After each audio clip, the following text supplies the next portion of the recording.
Let's bring in tonight's panel. Joining me here in studio, Thane Rosenbaum, a Middle East analyst and a distinguished fellow at NYU's Law School, and Rabbi Brad Hirschfield, also a Middle East analyst and the president of the National Jewish Center for Learning and Leadership.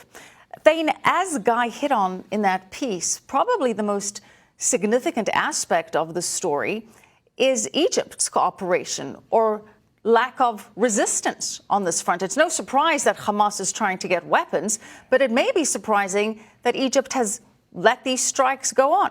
Who knew, Michelle, that Israel and Egypt now have a special relationship, right? Very much like the way we think of it. The difference is that it's a clandestine one. They're not allowed to tell anybody because the Arab street will throw up on the street by knowing it. But look, they share a common nemesis, an adversary in terrorism, whether it comes from ISIS-backed jihadist forces or from Hamas in southern Gaza. The Egyptians were once occupiers of Gaza. Right. They know that world, and they're also participating in a blockade. No one hears about that. They only hear about the Israeli blockade of Gaza. But there's a reason why the Egyptians have their own blockade. It's not out of friendship to Israel. They, too, are concerned about weapons that are being deployed by Hamas and can be used to the south, just like they can be used in the north. And, of course, you're referring to the blockade on the south side of Gaza that borders Egypt, that borders the Sinai Peninsula. Look, Brad, we know that Israel does have formal diplomatic ties with Egypt and Jordan. In terms of the Arab world, those two have recognized Israel's right to exist. But to Thane's point, this relationship between Israel and Egypt seems a lot more close and a lot more complex than just official diplomatic recognition. Oh, there's no question it is, and Thane's absolutely right. The idea that Islamic Jihad, Hamas, and ISIS all go together, that's the triad, and that triad is as interested in destabilizing Egypt as it is in destroying Israel. The Rafah crossing in the south by Sinai has more outflow of terror and materiel because Israel's been more successful at that blockade, but there's also a blockade there because the current Egyptian government understands. And by the way, Sinai today, we use the phrase the Wild West. That's an insult to the Wild West. You have terrorist organizations operating almost freely. They've killed hundreds of military personnel in Egypt, so it's not at all surprising. And what I think is hopeful here is that often what starts out clandestinely matures into more formal agreement. And I think that's exactly what President Sisi was testing. He had to walk it back. That's often the case. And my guess is over the coming year, because I don't think this problem is going to go away anytime soon, which means there'll be more cooperation, you will see more public embrace of exactly this relationship. And we can also expect perhaps to see a more public embrace with the relationships between Israel and Saudi Arabia and Bahrain, for example, because there have been indications that those relationships are becoming stronger and stronger, granted on the basis of security and the common threat of Iran, but nonetheless, progress has been made which would have been inconceivable a few years ago. Prime Minister Netanyahu is counting on it. He's saying, among other things, this all happened during my term in office. And what we're also seeing here is that the weapons coming from Iran suggests that Hamas and Islamic Jihad are, in fact, proxies of Iran in this Middle East political arena. You know, it's not like they're saying, well, there's Syria, there's Yemen, yes, and there's also Gaza. So, Rabbi, this really serves to debunk one of the major myths out there, and that is if only the Israeli and the Palestinians could get along, there would be peace in the Middle East. For most of the world, Middle East peace seems to center on the Israeli and the Palestinian conflict, but clearly it's a lot more complicated than this, and here's just another example. It's a great deal more complicated. It's a Sunni-Shia divide, which we're watching. It's a Sunni fundamentalist versus more, I won't say fully, but more democratically inclined forces within the Arab world. Look, I think that, if I were the Palestinians, the thing that I would be most nervous about, and I think accounts for this new round of rejectionism most clearly, is exactly what you're saying is becoming better and better understood.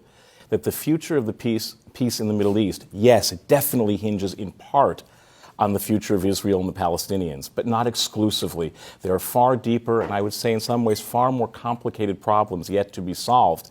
And so it's not you're going to solve this or blame those two players for everything and everything goes away. Not by a long shot. All right. Well, speaking of the peace process, there are some developments on that front. So stick around. We want to get your thoughts on those because we have been hearing from Jared Kushner, the White House advisor and, of course, one of the architects of the Middle East peace plan, says that the U.S. will be releasing the next steps in the proposal, likely within the next week. The news comes just a week after Kushner and other U.S. diplomats participated in a U.S.-led peace summit in Bahrain, which revealed several of the economic aspects of the peace proposal. I24 correspondent Jordana Miller has the details. Jared Kushner telling reporters that he believes the Bahrain workshop was, quote, very successful. He said he was overwhelmed by the positive feedback that his team got on their very detailed economic plan, that $50 billion plan to invest in the Palestinians.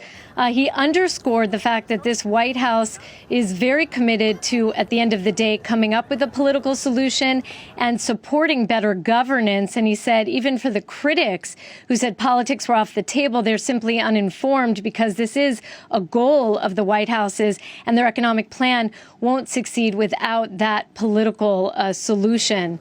Kushner also quite critical of the Palestinian leadership. He said it was a strategic mistake for them not to show up. He called it foolish, even said some of their reactions are hysterical, for sound bites and color. Palestinians, however, are defending the reasons for boycotting Bahrain. They simply don't have trust in the Trump administration, and they've seen so many of its decisions as pro-bias. There was a new poll out today from a very reputable Palestinian think tank showing that many Palestinians, 8 out of 10, supported the Palestinian decision to boycott Bahrain. All right, our Jordana Miller there. Let's bring back our Middle East analysts, Thane Rosenbaum and Rabbi Brad Hirschfield. Thane, we are surprised to learn that the next phase of this plan could be released because we have been speculating that they may likely wait, the Trump administration will likely wait for Israeli elections round 2 to be completed. So what do you make of this?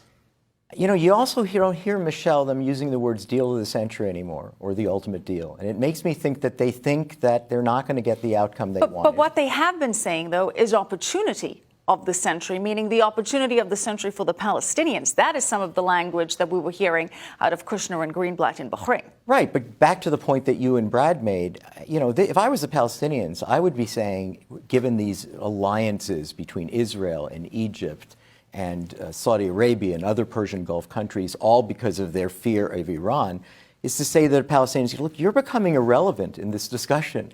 There's no love for you anymore.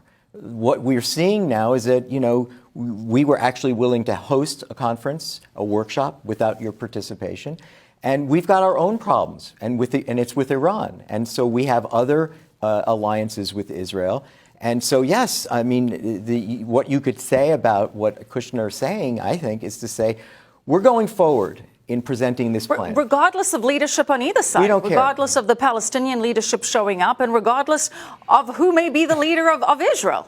It sounds like that, but here's the thing. I think while we can't assume it's all about Israel and Palestine, because it's not, we also can't imagine it's not going to be a part of the deal and that the Arab world does expect and demand a resolution.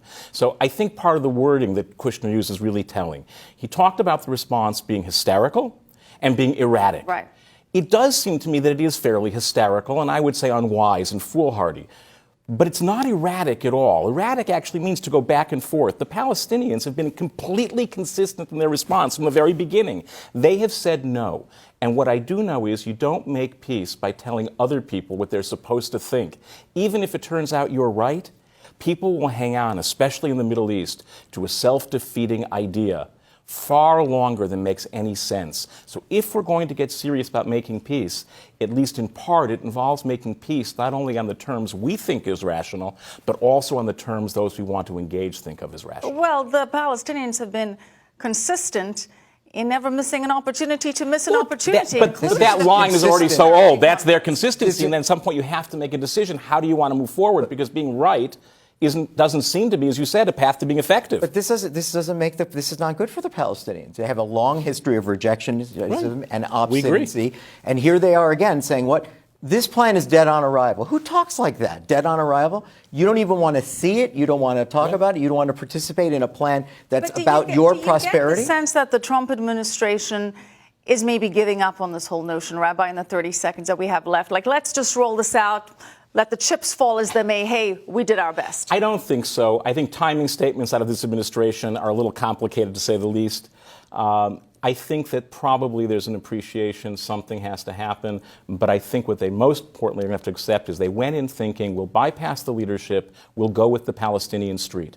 The Palestinian street is 90% opposed. That doesn't mean they're right, but they are going to have to be dealt with if a good outcome is expected. And Palestinian businesses. I think they were counting on that. It's not there. Some did show up. Right. At least 14 Palestinian business leaders did show up.